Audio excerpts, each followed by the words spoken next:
Selamat pagi Bapak Ibu dan saudara-saudara yang kasih dalam Tuhan Yesus. Senang sekali kembali bertemu dalam ibadah Raya Gesim. Dan topik yang akan saya bawa, judul sharing saya pada kesempatan ini adalah Jangan Kendor.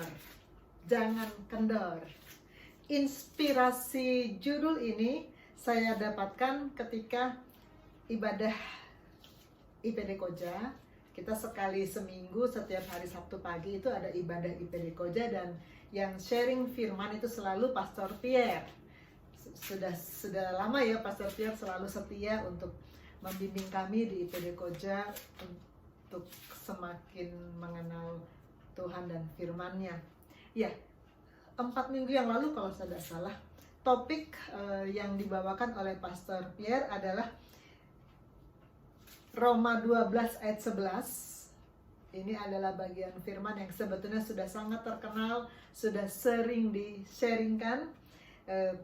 Saya baca kalimat awalnya, janganlah hendaknya kerajinanmu kendor. Roma 12 ayat 11. Dan ketika itu Pastor Pierre mengarah pada roh yang padam. Kenapa roh bisa padam? Apa ciri-cirinya roh itu padam dan bagaimana supaya roh tidak padam? Dan itu membawa saya pada pemikiran bahwa memang kita tidak boleh kendor. Kerajinan kita tidak boleh kendor. Kalau kita berjalan di sekarang ini, di jalan-jalan besar, kita akan bertemu dengan banyak spanduk ataupun flyer yang berbunyi jangan kendor. Jangan kendor. Jangan kendor apa yang sedang digalakkan oleh pemerintah? Jangan kendor disiplin 5M. Loh, emangnya sekarang udah mulai kendor? Iya banget. Iya banget. 5M, memakai masker, menjaga jarak, mencuci tangan, menjauhi kerumunan, dan membatasi mobilitas. Sebetulnya semua orang sudah tahu, tapi orang sudah mulai kendor dalam melaksanakannya. Ini ada tulisan dari Detik Health yang mengatakan sekarang orang sudah semakin tidak mematuhi prokes. Kenapa? Apakah ini tanda-tanda pandemik fatigue? Tanda-tanda pandemik fatigue? Ya, begitu kata para ahli. Sesudah setahun lebih didera oleh pandemi, orang mulai mulai cuek, mulai kendor, mulai padam semangatnya, dan mulai mengabaikan prokes. Orang dunia boleh kendor, orang dunia boleh mengabaikan apa yang seharusnya dilakukan, tapi kita manusia Allah tidak boleh kendor. Tidak boleh kendor. Tahun 2021 ini, saat ini kita persis di tengah-tengahnya. Persis di tengah-tengahnya. Tahun 2021 ini kita punya tema tahunan, yaitu Year of Action. Year of Action. Awal tahun di Januari, Februari, kita begitu menggebu-gebu untuk mengatakan, oke, kami akan action. Mari kita action, just do it. Sekarang bagaimana? Apakah kita masih tetap menggebu-gebu atau sudah mulai kendor? Kalau kita mulai tahun ajaran baru anak sekolah, awal start biasanya semangat, biasanya berapi-api, tapi begitu udah di tengah-tengah mulai kendor.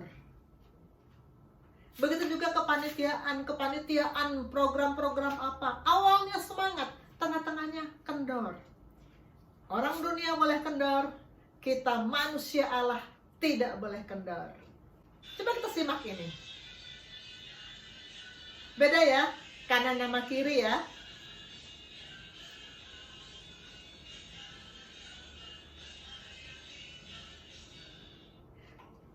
Awal tahun biasanya menyala-nyala. Pertengahan tahun biasanya mulai kendor. Ketika sekarang kan ibadah Zoom, saya berkali-kali mengkoreksi diri sendiri dalam puji-pujian. Saya juga sering tiba-tiba menyadari, saya kurang semangat ya. Soalnya kan beda ya, kita di waktu masih offline, waktu masih sebelum pandemi, kita kan bertemu langsung dengan teman-teman. Suasana pasti beda dong. Mata ketemu mata, sama-sama saling lempar senyum, kita jadi semangat. Semangat yang datang dari luar. Tapi sekarang kita harus mengandalkan semangat yang dari dalam kita sendiri. Api itu harus menyala dari dalam kita sendiri, tidak boleh mengandalkan dinyalakan oleh orang lain. Karena sekarang kita banyak yang ibadah online. Kalau yang offline sih mungkin beda ya, tetap bisa semangat. Tapi kalau online susah loh. Saya koreksi diri kalau saya kurang semangat. Ayo saya harus semangat, saya harus semangat. Saya harus puji Tuhan dengan sungguh-sungguh. Saya harus angkat tangan dengan sungguh-sungguh. Koreksi diri sendiri. Apakah sekarang sudah mulai kendor? Apakah sekarang sudah mulai nggak semangat? Jangan kendor. Kita baca firman 2 ayat saja dari Roma 12 ayat 11 sampai 12. Judul perikopnya nasihat untuk hidup dalam kasih. Ayat 11, janganlah hendaknya kerajinanmu kendor, biarlah rohmu menyala-nyala dan layanilah Tuhan. Ayat 12, bersukacitalah dalam pengharapan, sabarlah dalam kesesakan dan bertekunlah dalam doa. Dan ayat utama yang mau saya garis bawahi adalah Roma 12 ayat 11, janganlah hendaknya kerajinanmu kendor. Jangan kendor. Yang jangan kendor itu apa? Kerajinan. Kerajinan. Surat ini disampaikan kepada jemaat Roma. Dan di Roma 1 ayat 7 kita bisa melihat bagaimana karakteristik jemaat di Roma. Kepada kamu sekalian yang tinggal di Roma, yang dikasihi Allah, yang dipanggil dan dijadikan orang-orang kudus. Wah, istimewa sekali jemaat di Roma. Bukan jemaat sembarangan. Dikasihi Allah, dipanggil, dijadikan orang kudus. Nah, yang seperti ini pasti rajin. Pasti rajin. Kalau sudah dipanggil dan dijadikan orang-orang kudus, pasti rajin. Maka kata Paulus, jangan kendor. Surat ini tidak akan ditujukan pada jemaat yang belum rajin, belum dikasihi Allah, belum mengasihi Allah, belum dipanggil dan belum menjadi orang-orang kudus. Karena rajinnya aja belum tentu, bagaimana mau dibilang jangan kendor. Apa rajin? Saya akan seperti biasa buka kamus ya, biar jangan salah mendefinisikan. Rajin katanya di sini suka bekerja, suka belajar, getol, sungguh-sungguh bekerja, selalu berusaha giat, rajin. Kita akan belajar tokoh-tokoh Alkitab yang dinilai rajin. Ini saya juga baca, bukan cuma pendapat saya pribadi, tapi saya baca dari tulisan orang. Pertama, Yakob. Ini gambar apa ciri-ciri ini Yakob, anaknya 12. Lalu ada Yusuf tuh yang pakai baju warna-warni tuh. Baju kehormatan buat Yusuf ya, dan ada yang kecil Benyamin gitu. Kenapa Yakob dinilai rajin? Kejadian 29 ayat 20. Jadi bekerjalah Yakub 7 tahun lamanya untuk mendapatkan Rahel itu. Tetapi yang 7 tahun itu dianggapnya hanya beberapa hari saja karena cintanya kepada Rahel. Jadi ceritanya Yakub ini suatu hari melarikan diri karena dia ada ribut dengan Esau kakaknya. Lalu dia kabur dan dia kemudian tinggal sama Laban, dan anaknya Laban yang bernama Rahel itu Yakub suka. Lalu Yakub minta untuk menjadi istri dan Laban bilang boleh, mau ambil Rahel boleh. Rahel anak Laban ya, ini bukan Rahel koasa yang tadi bersaksi. Boleh mau ambil Rahel, tapi kamu kerja dulu 7 tahun. 7 tahun. Lama apa sebentar 7 tahun itu? Kerjaan saya sekolah kedokteran tuh 6 tahun. 6 tahun.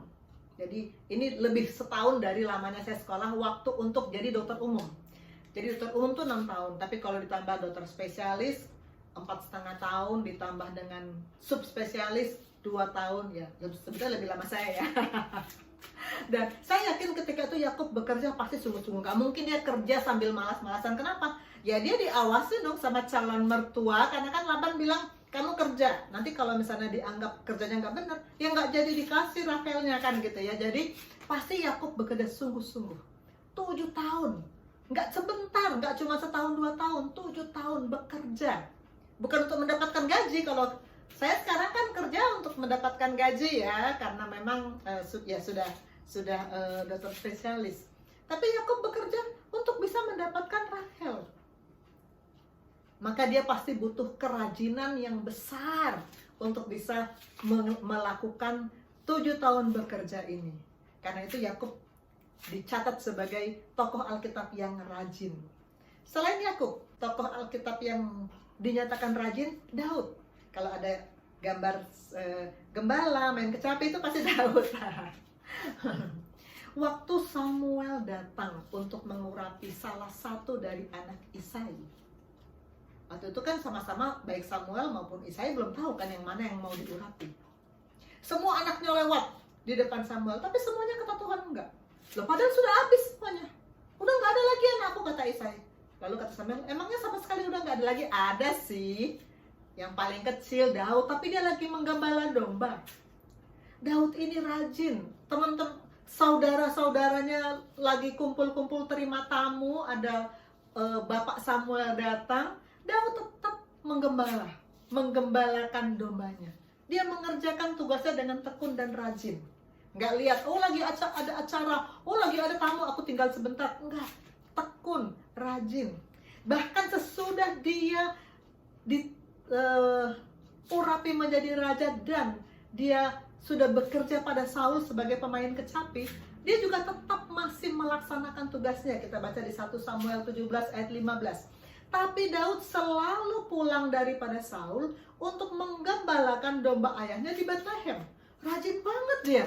Dia kan bisa aja pakai alasan, gue kan udah kerja sama Saul, gue nggak bisa lagi menggembala domba. Bisa aja kan, tapi dia tetap taat, tetap disiplin, tetap bertanggung jawab pada tugas yang diberikan ayahnya kepadanya. Daud ini rajin sekali. Tokoh Alkitab berikutnya yang rajin. Kalau kita lihat pembangunan, kita pasti berpikir Nehemia, bapak pembangunan.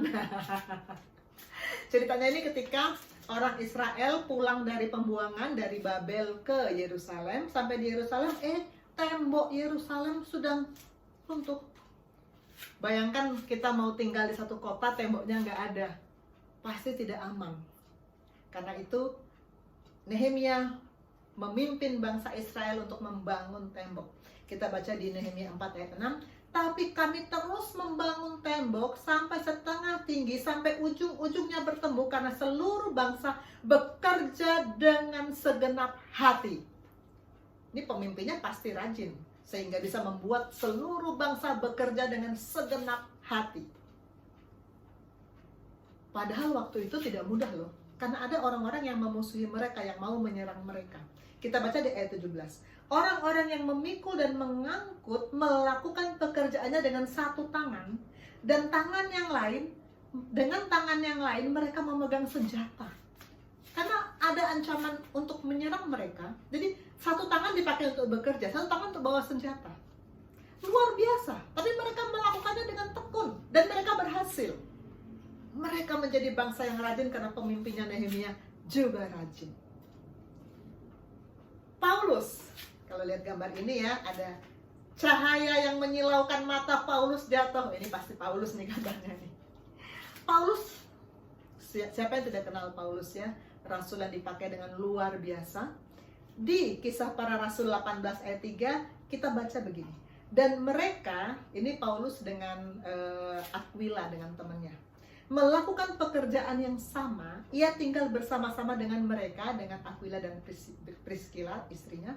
Mereka bekerja bersama-sama karena mereka sama-sama tukang kemah. Oh, ternyata Paulus itu tukang kemah, dan dia memang tetap masih bekerja ketika dia sudah mulai melayani Tuhan. Rajin banget, karena dia tidak mau secara finansial bergantung pada sumbangan-sumbangan jemaat gitu ya. Karena ketika itu kan jemaat Tuhan juga baru sedang dalam proses dimenangkan, sedang dibentuk, bahkan jemaat Tuhan ketika itu sedang dikejar-kejar. Jadi Paulus, saya harus mandiri.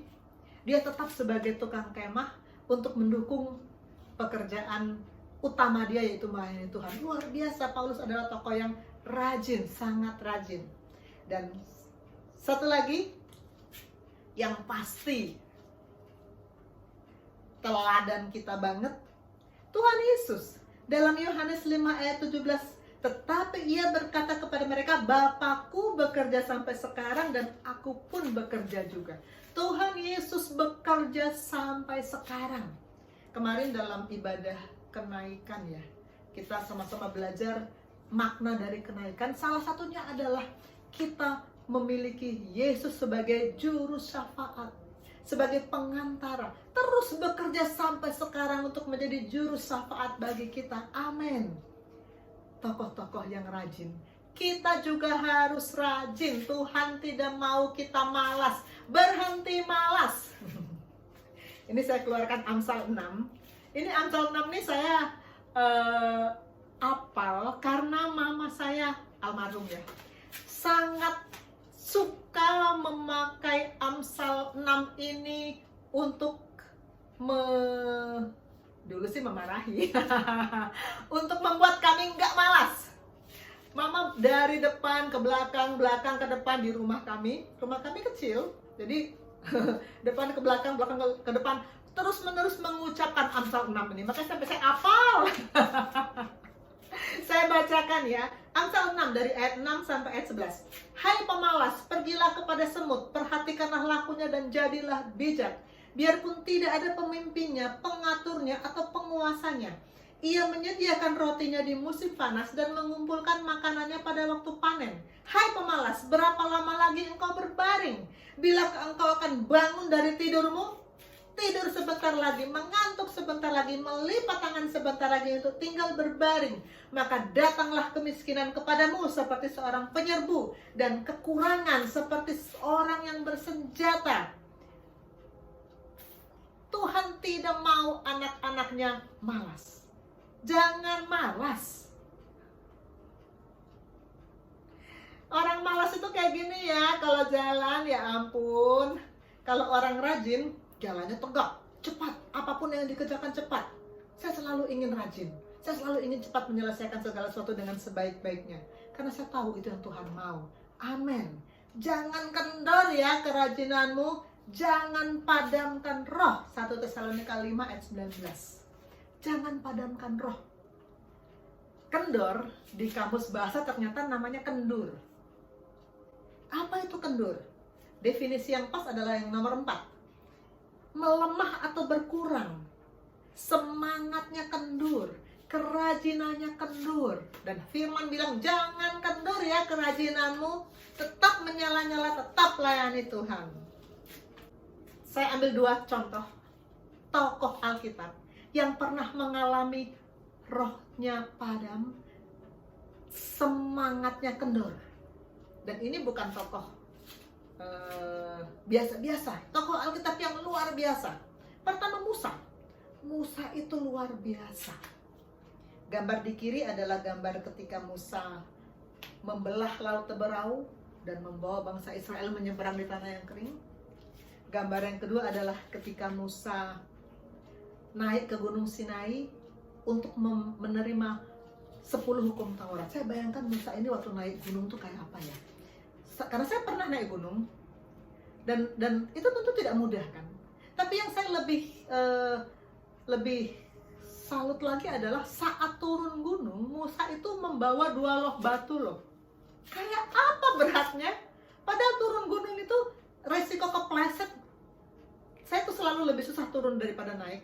Kalau naik gunung saya lebih susah turunnya karena gampang kepleset. Jadi bagaimana dia bisa sambil membawa 2 loh batu turun gunung? Luar biasa. Tapi begitu pun Musa ini juga luar biasanya, dia bisa membawa bangsa Israel dari Mesir ke Kanaan dengan perilaku bangsa Israel yang juga luar biasa itu.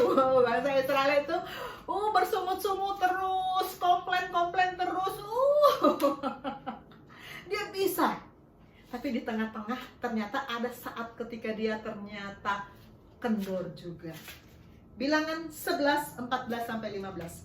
Aku seorang diri tidak dapat memikul tanggung jawab atas seluruh bangsa ini, sebab terlalu berat bagiku. Jika engkau berlaku demikian kepadaku, sebaiknya engkau membunuh aku saja. Jika aku mendapat kasih karunia di matamu, supaya aku tidak harus melihat celakaku.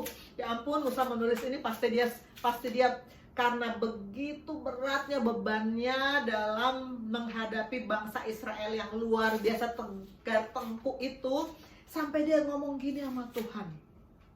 Masalah yang begitu berat bisa membuat kita kendor dan roh padam.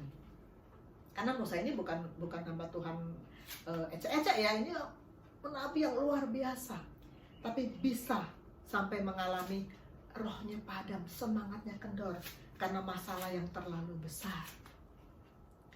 Selain Musa, Elia itu juga nabi yang luar biasa. Di masa Israel sudah terbagi dua, ada Israel Utara, ada Israel Selatan. Dan Elia ini bekerja diutus Tuhan untuk Israel Utara. Ketika itu pas yang kejadian ini rajanya Raja Ahab. Dan ketika itu bangsa Israel sedang getol-getolnya menyakiti hati Tuhan dengan menyembah Baal. Sebelum Elia mengalami kekendoran, putus asa, dia baru saja menang melawan 450 nabi Baal loh. Jadi sebetulnya saya sendiri merasa aneh waktu baca ini. Baru aja dia mengalahkan sejumlah besar nabi Baal. Kok ini dia kenapa sampai dia begitu ambruk? Karena dia diancam sama Isabel. Isabel mengancam akan membunuh dia. Sebetulnya kalau dia baru mengalami menang bersama Tuhan, kan aku bisa menang melawan 450 nabi Baal, apalagi melawan seorang Isabel gitu kali ya. Tapi namanya juga lagi kendor, rohnya lagi padam. Ketika dia mendengar dia mau dibunuh, dia lari. 1 Raja-Raja 19 ayat 4. Tapi ia sendiri masuk ke padang gurun sehari perjalanan jauhnya, lalu duduk di bawah sebuah pohon arar. Kemudian ia ingin mati, katanya, cukuplah itu. Sekarang ya Tuhan, ambillah nyawaku, sebab aku ini tidak lebih baik daripada nenek moyangku. Bayangkan kalimat ini dia ucapkan kepada Tuhan. Ini menunjukkan betapa depresinya dia, betapa putus asanya dia, betapa beratnya dia melihat bebannya. Karena dia memang ya sendirian di Israel Utara, dimusuhi oleh Raja Ahab, dimusuhi oleh seluruh masyarakat karena semua rame-rame menyembah Baal. Situasi itu membuat dia nggak tahan, akhirnya dia mengalami rohnya padam. Sebetulnya Musa dan Elia ini punya keistimewaan loh, punya kesamaan. Mereka berdua sama-sama yang mendampingi Tuhan Yesus ketika Tuhan Yesus dimuliakan di atas gunung. Dan salah satu persamaan saya juga baru dapat dari Bapak Rohani ketika pemuritan sekian tahun yang lalu. Apa kesamaan Musa dan Elia? Antara lain, mereka sama-sama melakukan pemuritan. Makanya pemuritan tuh keren banget ya. Musa punya murid namanya Yosua, Elia punya murid namanya Elisa. Sehingga mereka berdua menjadi tokoh yang luar biasa. Toh pernah mengalami roh padam. Ini dari Pastor Pierre ketika ibadah sebulan yang lalu. Ciri-ciri roh yang mulai padam. 1. Melayani terasa sebagai beban. 2. Tidak tertarik kepada firman. 3. Iman menjadi lemah. Dan 4. Pikiran negatif muncul. Saya tidak akan mengulangi khotbahnya Pastor Pierre karena beliau jauh lah di atas saya. Saya hanya menerjemahkan, mengimplikasikan dalam kehidupan saya. 1. Melayani sebagai beban. Waktu saya mahasiswa di FKUI, saya tergabung dalam persekutuan ekumene di FKUI, dan ketika itu saya begitu berapi-api melayani Tuhan. Semangat. Saya ikut di kepengurusan, melayani sebagai ini itu, panitia ini itu saya semangat melayani Tuhan. Tapi waktu saya sudah bekerja di rumah sakit yang sekarang, sebelum masuk Gesim ya, sebelum masuk Gesim. Jadi tadinya berapi-api, sesudah masuk bekerja, kok saya tidak punya minat untuk melayani Tuhan. Nggak punya minat. Saya merasa kalau saya mesti ikut di ibadah namanya Binroh Kris, ikut ibadah Binroh Kris, itu akan menyita waktu saya. Itu akan mengganggu pekerjaan saya yang udah banyak. Jadi saya tidak diajak-ajak, saya nggak ikut. Sebelum saya masuk ke sini, saya pernah sharing ini tahun lalu. Ini adalah Dr. Alek. Dia ketika itu bersaksi. Ini kita foto sesudah selesai ibadah, dan ini sebelum pandemi. Jadi sesudah saya masuk di Gesim, saya berubah, dan antara lain perubahan saya adalah saya menjadi terlibat aktif dalam pelayanan dalam ibadah di tempat saya bekerja. Dan ini selesai ibadah, kita foto bersama, dan Dr. Alek waktu itu bilang gini, Dr. Susan ini dulu nggak gini. Saya ingat banget kalimatnya. Dia tuh kan dulu koas saya, Dr. Alek ini dulu koas saya. Jadi dia tahu bagaimana saya dulu. Galak sih pasti. Tapi selain galak dulu saya nggak pernah mengajak murid untuk kenal Tuhan, nggak pernah ngajak murid untuk ikut ibadah, nggak pernah ngajak murid untuk mencintai firman, nggak pernah. Ketika roh saya padam, puji Tuhan, saya dipertemukan dengan lingkungan gereja Gesim yang luar biasa, sehingga saya berubah. Dokter Susan dulu nggak gini, berarti saya berubah kan? Ini juga masih sebelum pandemi. Sebelum pandemi saya dengan ini sama Dokter Alek ya, dan dengan koas, dengan teman-teman, dengan suster-suster saya ajak, kita datang ke pasien, kita doakan, kita beritakan firman. Dan itu bukan lagi menjadi beban, itu menjadi kesukaan kita. Saat roh padam, ciri yang pertama, melayani terasa sebagai beban. Sebetulnya yang namanya melayani bukan hanya datang ke pasien, baca firman, bukan hanya pelayanan di persekutuan, bukan hanya itu. Juga dengan pelayanan persembahan. Dulu waktu saya masih dalam posisi roh saya padam, untuk memberi berat banget, beban banget. Uang kan pas-pasan, cari uang kan susah. Masa sih persembahan rutin kita pasti kasih, perpuluhan kita pasti kasih, tapi di luar dari itu masih harus ngasih lagi, beban. Tapi puji Tuhan, sesudah saya masuk di Gesim, sudut pandang saya berubah. Saya belajar firman, apalagi Bapak Rohani nyuruh saya share firman, berarti sebelum saya bagikan, saya harus hidup dulu sesuai firman itu. Maka saya berubah, melayani bukan sebagai beban, tapi sebagai sukacita. Karena kita mengasihi Yesus, bahwa kita melakukan perintahnya, termasuk untuk mendukung pekerjaan Tuhan dari segi dana, di samping doa dan tenaga. Amin. Kedua, ciri roh yang padam yang kedua, tidak tertarik dengan firman. Tadinya begitu rajin. Waktu saya mahasiswa, saya paling rajin ikut persekutuan doa. Ada kebaktian tahunan di Batu Malang, saya rajin ikut. Tapi ketika roh saya padam, nggak tertarik tuh dengan firman. Nggak tertarik tuh untuk bersaat teduh. Alasannya sih klise ya, kan sibuk. Saya sudah berkali-kali sih menceritakan bahwa ketika saya sekolah lagi, mengambil subspesialis, saya sibuk banget, tetap kerja sebagai dokter karyawan di rumah sakit, tetap praktek sore, tetap mengajar, tetap mengurus anak dan suami, dan sekolah lagi. Kan sibuk. Maka saya katakan, kan saya sudah hafal. Saya hafal banyak ayat. Jadi kan saya sudah hafal, ngapain dibaca-baca lagi? Nggak ada rasa tertarik untuk bersekutu dengan Tuhan setiap pagi. Nggak ada rasa tertarik. Dan kalau kita sudah mulai padam, sudah mulai kendor, itu akan terus begitu loh. 3 tahun saya nggak baca, nggak saat teduh. Kesibukan membuat kita menjauhi firman. Dan firman adalah Yesus sendiri, sehingga kesibukan membuat kita menjauhi Yesus. Maka tidak mungkin kita mengatakan I love Jesus. Jesus adalah firman.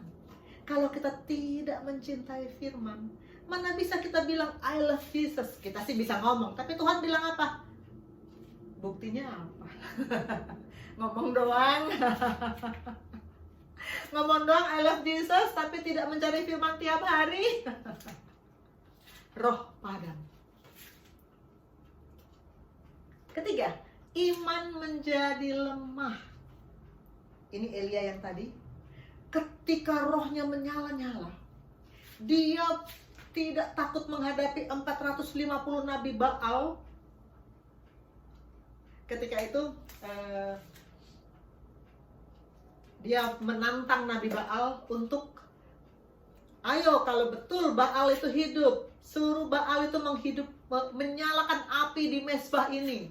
Mezbah, apinya tidak dipasang, suruh Baal yang pasang. Lalu 450 Nabi Baal itu doa sama si Baal supaya turun api dari langit. Tapi mana? Tidak ada. Begitu Elia doa kepada Allah yang maha kuasa, api turun membakar habis mezbah itu. Menang Elia. Luar biasa. Tapi kemudian Isabel mengancam dia. Dia langsung lari ketakutan. Berarti ketika itu rohnya mulai padam. Imannya menjadi lemah. Menghadapi masalah terlihat apakah roh kita mulai padam atau tetap dalam posisi menyala-nyala. Kalau roh kita mulai padam, datang masalah yang ada ketakutan, yang ada kekhawatiran, yang ada mau lari, mau melarikan diri, yang ada merasa gak sanggup, yang ada merasa pesimis. Iman menjadi lemah, ciri-ciri roh mulai padam. Keempat, pikiran negatif muncul. Dan kalau pikiran negatif muncul, buahnya adalah emosi negatif. Pikiran menghasilkan emosi. Pikiran negatif, emosi negatif muncul. Kalau kita selalu memikirkan yang negatif-negatif, maka yang ada kita marah-marah. Ini saya rasakan sekali ketika kami dulu, almarhum ibu saya belum bertobat. Pikiran negatif banget, curiga banget, negatif banget. Sehingga akibat dari pikiran negatif, tiap hari marah-marah. Rumah kami dulu seperti neraka sebelum mama bertobat. Tiap hari marah-marah. Kasihan papa sebenarnya ketika itu. Untung papa tuh sabar banget. Tapi begitu mama bertobat, diubahkan oleh Tuhan. Pikirannya berubah, emosinya berubah, semuanya berubah. Puji Tuhan. Kami pun ikut bertobat, ikut berubah. Puji Tuhan. Tanda roh padam, pikiran negatif, emosi negatif. Nah, ini masih sharingnya Pastor Pierre. Bagaimana mengatasi roh yang padam? Sekali lagi saya tidak mengulang khotbahnya karena saya tidak bisa seperti Pastor Pierre ya. Dia tuh kakak rohani saya. Dia tuh hamba Tuhan yang luar biasa. Saya nggak bisa mengajar, memberi firman seperti dia. Tapi saya mau membagikan implikasinya dalam kehidupan saya yang saya rasakan ketika menerima firman itu. Bagaimana mengatasi roh yang padam? 1. Bangun hubungan dengan teman seiman. 2. Jangan tinggalkan ibadah. 3. Ambil waktu untuk doa dan firman. 4. Dengar kesaksian dan siap untuk bersaksi. Bangun hubungan dengan teman seiman. Saya waktu mahasiswa kan saya tadi cerita waktu mahasiswa saya berapi-api. Saya sudah lahir baru. Saya berapi-api melayani Tuhan, aktif di persekutuan, dan saya punya lingkungan perkantas, LPMI, kakak rohani, untuk terus membantu saya, menopang saya untuk tetap dalam posisi yang benar di hadapan Tuhan. Ketika saya sudah kerja, saya kehilangan lingkungan yang selama ini menopang saya. Maka saya mengalami roh yang padam. Saya mulai mengalami roh yang padam karena saya nggak ada teman komsel, nggak ada teman KTB lagi. Ibadah gereja sih ibadah, tapi ya cuman begitu aja, datang, dengar firman, udah pulang. Saya merasa, wah ini nggak nyaman. Dan memang akibatnya saya hidup ya tidak sesuai pola Tuhan. Tapi puji Tuhan, saya bertemu dengan gereja Gesim, dan di Gesim ini saya mulai kembali mendapatkan lingkungan yang seperti yang saya miliki ketika saya masih mahasiswa, dan lebih lagi dari itu.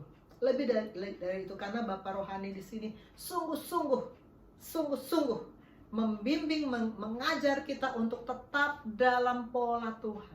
Tetap ikuti kegiatan yang saling menumbuhkan pengenalan yang benar akan Tuhan, yang menumbuhkan iman. Tetap ikuti kegiatan komsel, pemuritan,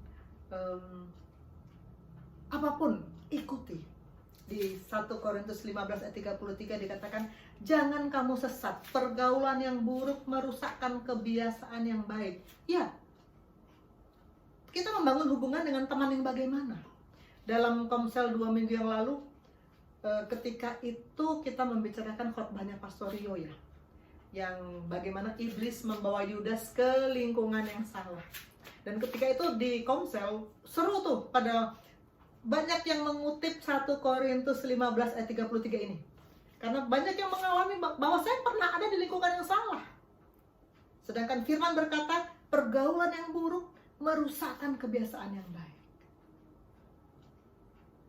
Bangun hubungan dengan teman seiman. Dan tetap pelihara hubungan itu. Jangan tinggalkan komsel, jangan tinggalkan pemuritan, jangan tinggalkan persekutuan. Dengan teman seiman, kita akan saling menajamkan, semakin tajam di dalam Tuhan. Amsal 27 ayat 17, besi menajamkan besi, orang menajamkan sesamanya. Kita butuh teman seiman untuk selalu mengkoreksi kita dan selalu mengajar kita bagaimana seharusnya yang Tuhan mau. Bangun hubungan dengan teman seiman. Kedua, jangan tinggalkan ibadah. Jangan tinggalkan ibadah. Saya waktu baru-baru masuk Gesim, saya masih sering izin gak masuk gereja karena ada kegiatan-kegiatan lain. Saya punya grup alumni di FKUI dan kami sering punya kegiatan yang memang jatuhnya hanya bisa di hari Minggu karena hari lain kan kerja. Saya kan suka foto-foto gitu ya, dan grup ini memang sering bikin kegiatan yang foto-fotonya bagus-bagus, kita atur dress code yang bagus, kita cari tempat yang bagus. Bagus-bagus, senang liatnya. Bagus-bagus, jadi saya memang suka. Jadi selalu saja lumayan sering lah saya izin sama Bapak Rohani. Dalam hati saya begini, ibadah kan tiap hari Minggu ada, sedangkan foto-foto ini kan cuma sekali ini aja. Aduh, cakep banget ya alasannya. Udah gitu, habis gereja Gesim sih nggak ada ibadah sore. Jadi kalau dulu di gereja yang dulu kan ada banyak jamnya. Jadi kalau kita pagi-pagi ada acara masih bisa ibadah malam. Padahal ibadah malam tuh kalau saya pikir-pikir ya udah capek. Pikiran kita pasti udah nggak ke situ. Semangat kita pasti sudah berbeda. Beda dengan pagi-pagi mencari Tuhan, pagi-pagi mendapat firman, pasti beda. Dan begitulah yang namanya roh mulai padam. Jadi, puji Tuhan saya sesudah masuk Gesim ini makin lama makin dibimbing oleh Bapak Gembala kan untuk semakin tahu kebenaran. Dan saya juga disuruh sharing firman. Mula-mula kan 4 hukum rohani saya sampaikan bukan kepada murid-murid saya, bukan hanya di gereja tapi juga secara terus menerus saya sampaikan di rumah sakit. Kan rumah saya kan berganti-ganti grup, jadi saya selalu sampaikan. Setiap saya sampaikan 4 hukum rohani, bagian akhirnya tuh adalah Ibrani 10 ayat 25. Janganlah kita menjauhkan diri dari pertemuan-pertemuan ibadah kita. Nah, kalau saya ngajarin orang jangan meninggalkan ibadah, saya sendiri suka absen, kan nggak mungkin. Karena Bapak Rohani selalu mengatakan, kalau kamu sharing, yang kamu sharingkan itu adalah apa yang sudah kamu jalani, yang sudah kamu alami bersama Tuhan. Jangan sharingkan ilmu pengetahuan.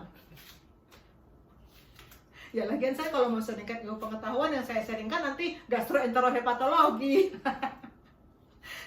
Karena itu kan saya harus mengalami dulu untuk tidak tinggalkan ibadah, baru saya bisa ngajar orang jangan tinggalkan ibadah. Maka saya pelan-pelan berubah.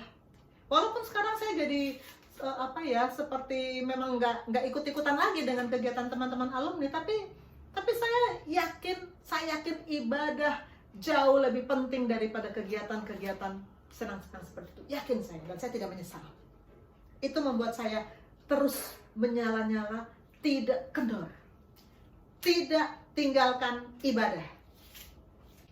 Ini 2 minggu lalu ya, Pastor Rio ketika sharing tentang berjaga-jaga, belajar dari kisah Yudas. Jarang ya kita dalam sharing ibadah, saya sendiri jarang merenungkan tentang Yudas.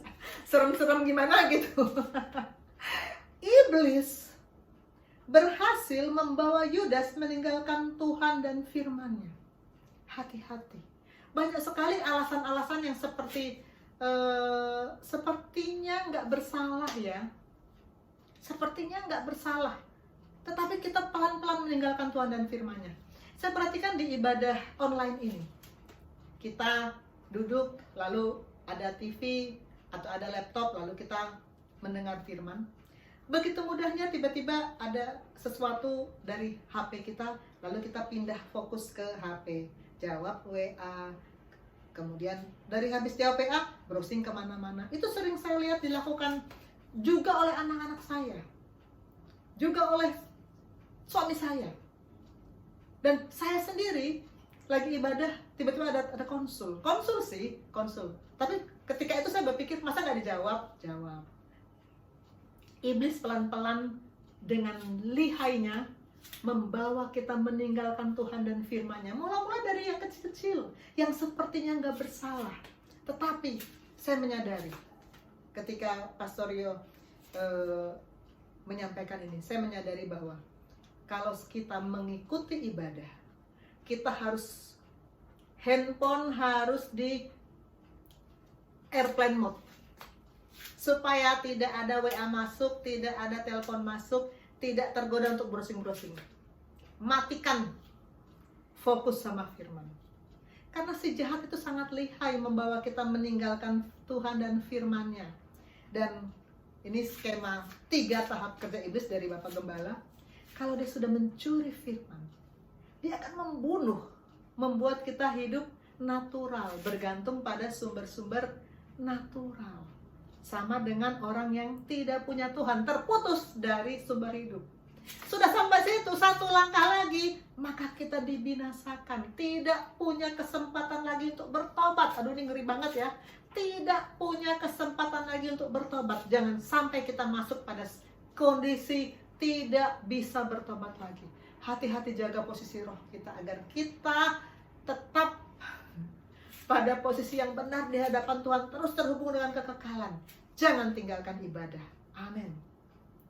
Ketiga, ambil waktu untuk doa dan firman. Ambil waktu untuk doa dan firman. Ini judulnya kan bagaimana supaya roh tidak padam. Supaya roh tidak padam. Karena begitu kita mulai malas dengan segala alasan, tidak mengadakan waktu untuk doa dan firman, maka roh itu akan padam dan makin malas. Sehari gak saat teduh. Saya pernah mendengar Rachel bersaksi, zaman sebelum bertumbuh di GSIM, ada saja alasan untuk hari ini gak sempat saat teduh, lalu besok juga gak sempat, besok lagi juga gak sempat.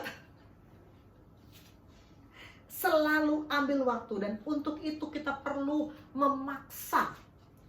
1 Timotius 4 ayat 7b, Paulus berkata, latihlah dirimu beribadah. Latihan itu perlu pemaksaan loh. Latihan itu nggak gampang, nggak ada manja-manja latihan. Dipaksa, diharuskan, dilatih untuk beribadah. Saya pernah sharing tentang lahir baru, entah berapa waktu yang lalu.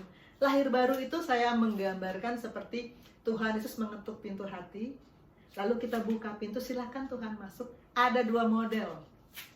Saya ulang dikit ya. Model pertama, Tuhan silakan masuk, silakan duduk, lalu Tuhan maaf ya, saya sibuk. Tuhan duduk di sini, saya masuk dan mau meneruskan pekerjaan saya. Itu model pertama.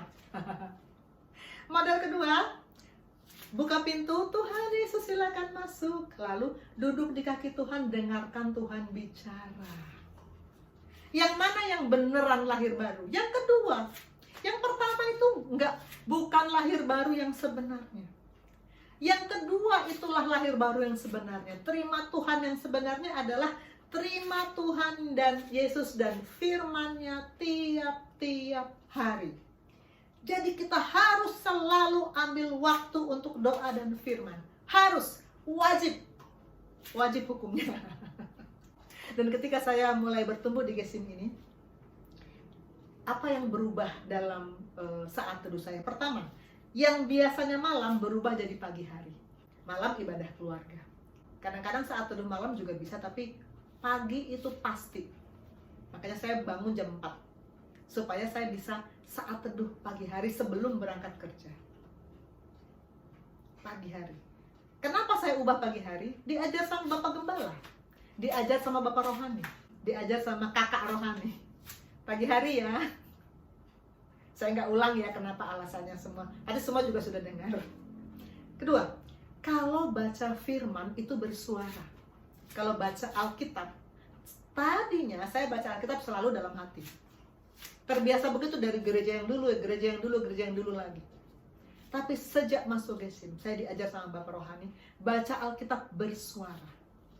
Dan itu mengubahkan banyak hal. Dengan bersuara, pertama kita lebih konsentrasi, kita nggak ngantuk, dan roh kita mendengar apa yang kita ucapkan.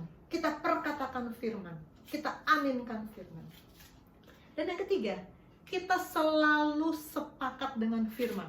Sesudah membaca satu bagian firman Tuhan, saya selalu mencari mana yang Tuhan bicara. Dan saya selalu katakan, Tuhan, aku sepakat dengan firman-Mu ini. Aku sepakat dengan firman-Mu ini. Keempat, supaya roh tidak padam. Dengan kesaksian dan bersiap untuk bersaksi.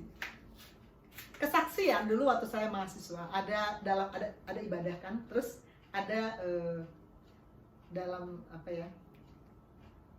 poin-poin ibadah itu ada bagian kesaksian. Itu paling susah. Paling jarang orang berani maju untuk bersaksi.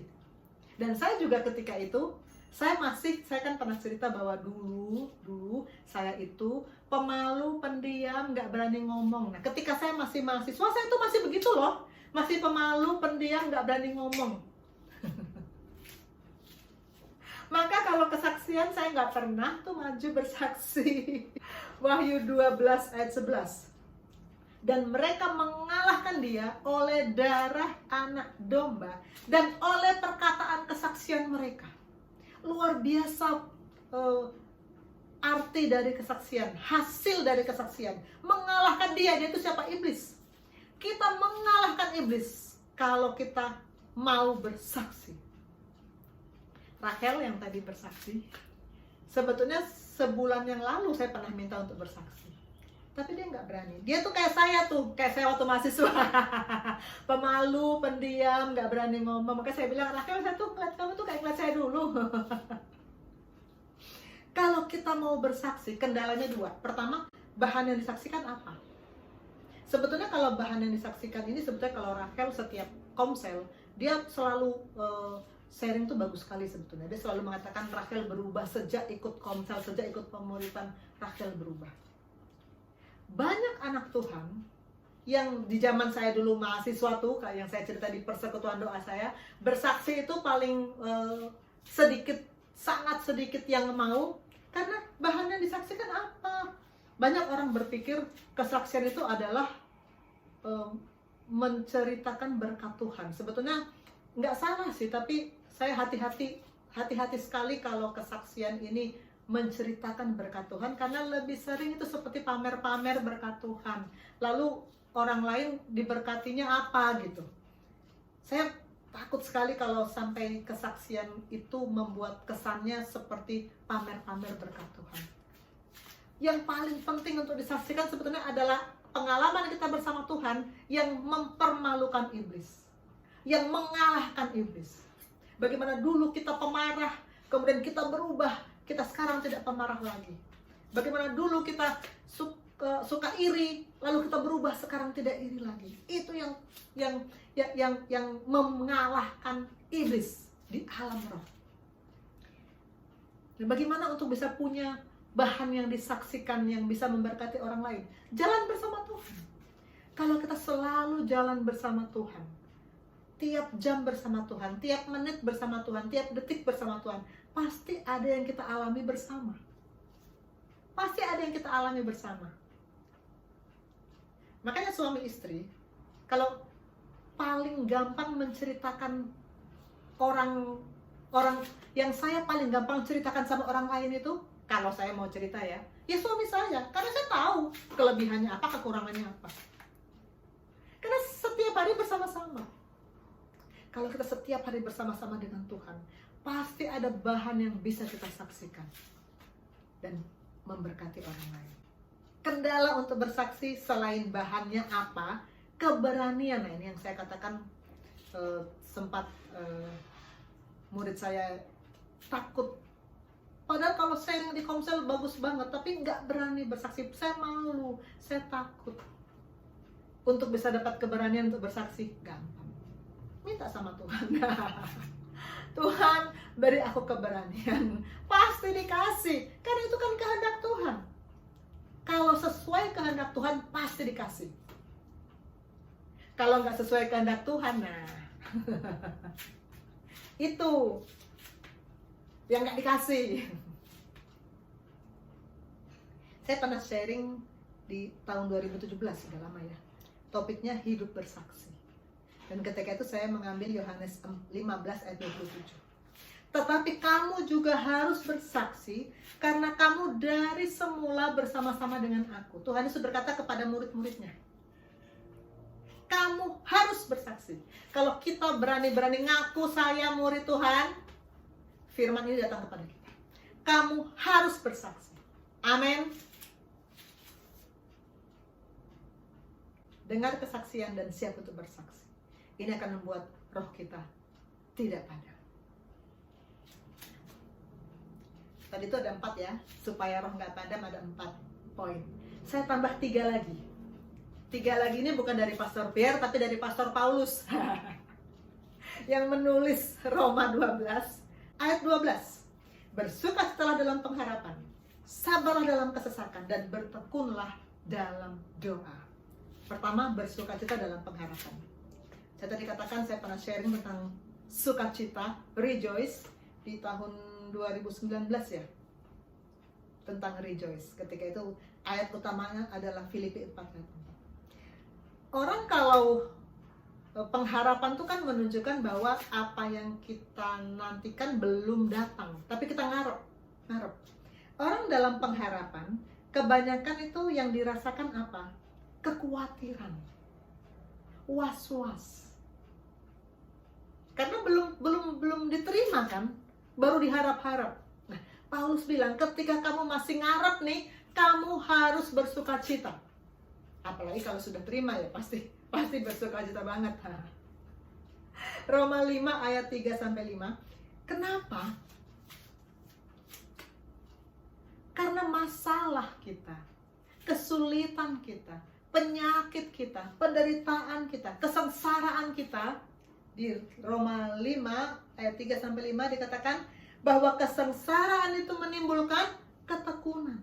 Ketekunan itu menimbulkan tahan uji. Tahan uji itu menimbulkan pengharapan, dan pengharapan tidak mengecewakan.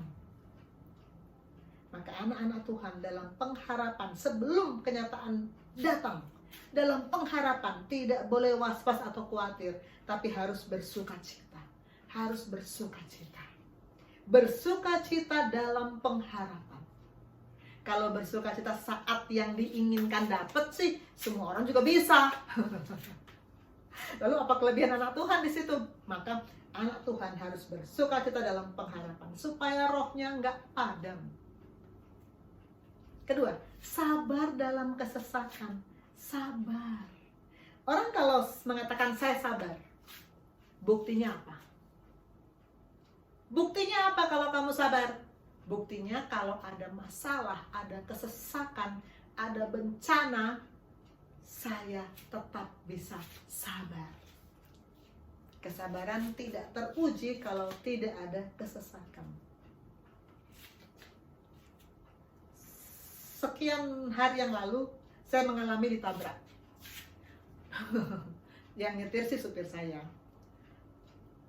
Sejak tahun 2015 saya pakai supir. Tadinya saya nyetir sendiri sejak punya SIM sampai sampai jadi dokter senior saya nyetir sendiri. Dulu waktu saya nyetir sendiri, waktu saya belum digesing, saya sedikit saja mobil kesenggol, sedihnya minta ampun, sedih banget, sakit. Sakitnya tuh di sini. Aduh. Kepikir sampai berbulan-bulan, sedih banget, kesel. Tuh orang kok tega banget. Karena rata-rata yang nabrak itu kan nggak bertanggung jawab. Tapi kemarin ketika mobil ditabrak oleh motor, pas U-turn, supir saya nggak mau ngalah, motor juga nggak mau ngalah, tabrak. Penyot lah. Tapi saya merasa luar biasa ya, Tuhan menjamah hati saya. Bisa saya tidak marah, tidak sedih, tidak kesel. Dan saya bilang sama supir saya, lain kali ngalah. Udah gitu aja. Dan saya tetap merasa sejahtera. Tetap merasa sejahtera. Sejahtera dalam kesesakan.